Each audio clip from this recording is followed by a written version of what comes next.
पुस्तक बालभारती इयत्ता 5वी भाग 1 विषय मराठी धडा 7 अरण्य लिपी। या धड्याचे लेखक आहेत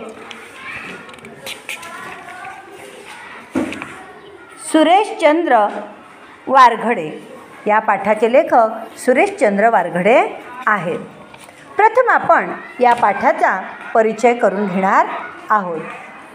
या पाठाचे लेखक हरिश्चंद्र वारघडे आहेत। जंगलात राहणाऱ्या प्राण्यांविषयी आपल्याला आपल्या मनात नेहमीच उत्सुकता असते।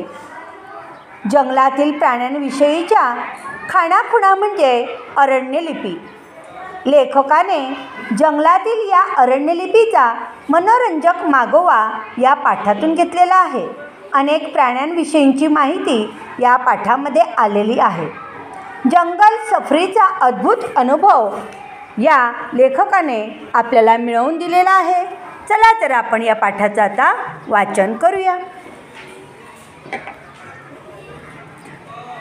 प्राणी पाहण्यासाठी आपण कधी जंगलात खूप भटकतो, पण एखाद्या वेळी एकही प्राणी आपल्याला दिसत नाही आणि आपण नाराज होतो, निराश होतो। जंगलात जरी प्राणी दिसले नाही तरी त्यांच्या खाणाखुणा सर्वत्र विखुरलेल्या असतात। त्या खाणाखुणा म्हणजे वन्य प्राण्यांची अरण्यलिपी होय।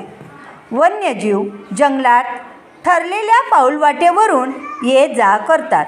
त्या पाऊलवाटांचे निरीक्षण करावे। त्यात तुम्हाला वन्यजीवांच्या पावलांचे ठसे उमटलेले दिसतील। पाणवठ्यावर गेलात तर तेथील ओल्या मातीतही वन्यजीवांच्या पावलांचे ठसे तुम्हास पाहायला मिळतील। ठसे ताजे व स्पष्ट असतील तर कोणता प्राणी पाऊलवाटेवरून गेला अथवा किती वेळापूर्वी पाण्यावर येऊन गेला याची माहिती कळते। प्रत्येक जातीच्या प्राण्यांच्या पायांचे ठसे वेगवेगळे असतात। अगदी सकाळी नरम जमिनीवरील धुळीत त्यांच्या पावलांचे ठसे स्पष्ट दिसतात। दिवस जसजसा पुढे सरकतो तसतसे इतर प्राण्यांच्या वर्दळीने वाहणाऱ्या वाऱ्याने असे ठसे पुसट होत जातात। पाणवठ्यावरील ओल्या मातीत अनेक पक्ष्यांच्या देखील पाऊलखुणा आढळतात। या साऱ्या पाऊलखुणा रांगोळी घातल्यासारख्या सुंदर दिसतात। त्या पाहताना मनाला खूप आनंद होतो। वा बिबट्याच्या पावलांचा ठसा पाहायला मिळाल्यानंतर अधिक आनंद होतो। वाघाच्या पावलांचे ठसे इतर प्राण्यांपेक्षा वेगळे असतात। वाघ पायांचा आवाज होऊ नये यासाठी पालापाचोळ्यातून चालणे टाळतो। तो पाऊलवाटेवरून नदी नाल्यांच्या पात्रातून वाळूवरून चालतो। अशा पाऊलवाटा तपासाव्यात। नदी नाल्यात ओल्या वाळूत मातीत वाघांचे ठसे आढळतात। त्यावरून ते वाघाचे क्षेत्र आहे हे आपल्याला कळते। प्रत्येक वाघाच्या पायांच्या ठशात फरक आढळतो। वाघाच्या पायांचा अंगठा पंजाच्या वरच्या बाजूस असतो, त्यामुळे अंगठ्याचा ठसा मातीमध्ये उमटत नाही। फक्त त्याचा तळवा व 4 बोटांचा ठसा मातीत उमटतो। त्याचे करंगळीकडून 3रे बोट मोठे असते। वाघाच्या पावलांच्या ठसांवरून वाघांची गणती केली जाते। चालताना तो मागचा पाय बरोबर पुढच्या पावलाच्या ठशावर टाकतो, त्यामुळे पुढच्या पावलांचा ठसा पुसला जातो। म्हणून शिरगणती करताना वाघ व बिबट्याच्या मागच्या पायांचे ठसे घेतात।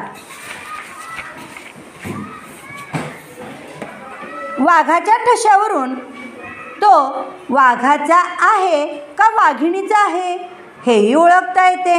वाघ वाघिणीचे पुढचे पाय चौकोनी असतात। वाघिणीचे पुढचे पाय चौकोनी असतात, परंतु त्यांच्या मागच्या पंजात फरक असतो। वाघाचा पंजा चौकोनी असतो, त्याची लांबी रुंदी सारखी असते, परंतु वाघिणीच्या मागच्या पायाचा तळवा आयताकृती असतो। रुंदीपेक्षा त्याची लांबी जास्त असते।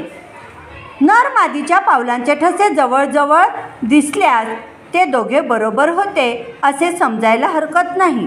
ज्या प्राण्यांच्या पायांच्या नख्या बाहेर आलेल्या असतात त्यांच्या पंज्याच्या ठशात बोटांबरोबरही नख्या उमटलेल्या दिसतात. तरसाचा ठसा 3 इंच लांब असतो. जंगली कुत्र्याचा ठसा सुबक दिसतो. त्याच्या पंजाचा तळवा व 4 बोटे नखांसह मातीत उमटलेली दिसतात. 4ही बोटात अंतर असते. तळवा व बोटे यातही अंतर असते. अस्वलाच्या पायाचा ठसा माणसाच्या पायाच्या ठशासारखा दिसतो. बोटाबरोबर त्याच्या 5ही लांब नख्या ठशात उमटलेल्या असतात. खूर असलेल्या प्राण्यांचे ठसेही पाणवठ्यावर मातीत पाहायला मिळतात. ओलसर मातीत वा कोरड्या मातीत ठसे चांगले दिसतात. चिखलात खोल पाय रुतत असल्याने ठसे पूर्णपणे दिसत नाहीत. गव्याच्या खुरांचा ठसा मोठा असतो. तो 6 इंच भरतो. पाळीव गुरांच्या खुरासारखा दिसतो. हरणाच्या खुरांचा ठसा लहान असतो. त्याच्या खुरांच्या 2 अर्धवर्तुळाकार भागाच्या खुणांजवळ जवळ दिसतात. सांबर, बाराशिंग, बहुशिंगा, चिंकारा व काळवीट यांच्या खुरांचे ठसे कमी जास्त आकाराचे असतात. भेकराच्या खुरांचा ठसा अवघा 1 ते 1.25 इंच असतो. एकंदरीत वन्य प्राण्यांच्या ठशांवरून आपल्याला प्राण्यांची बरीच माहिती मिळते. त्यावरून प्राणी कोणत्या दिशेला गेला ते कळते.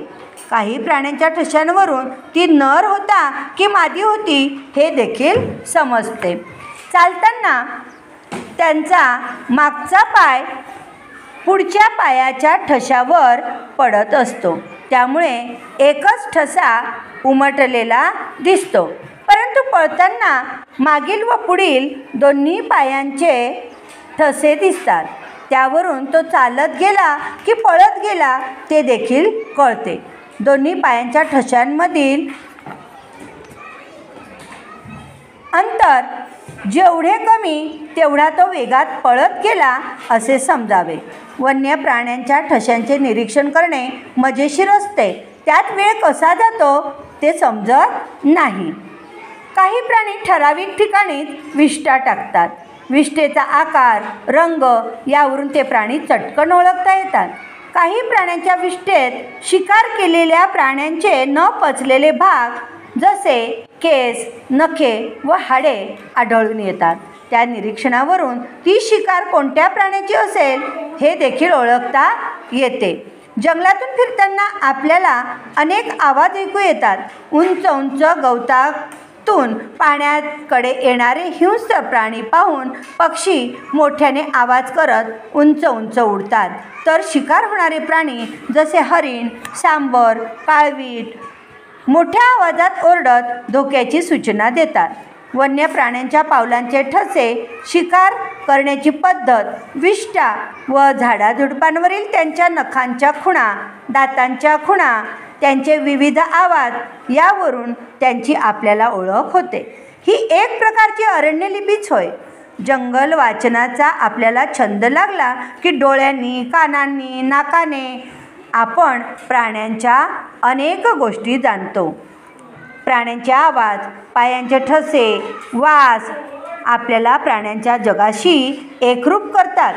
ओढा, नदीकाठ, माळरान, डोंगरदऱ्या, ओहळ, झाडे झुडपे या सगळ्यांशी जवळीक निर्माण होते.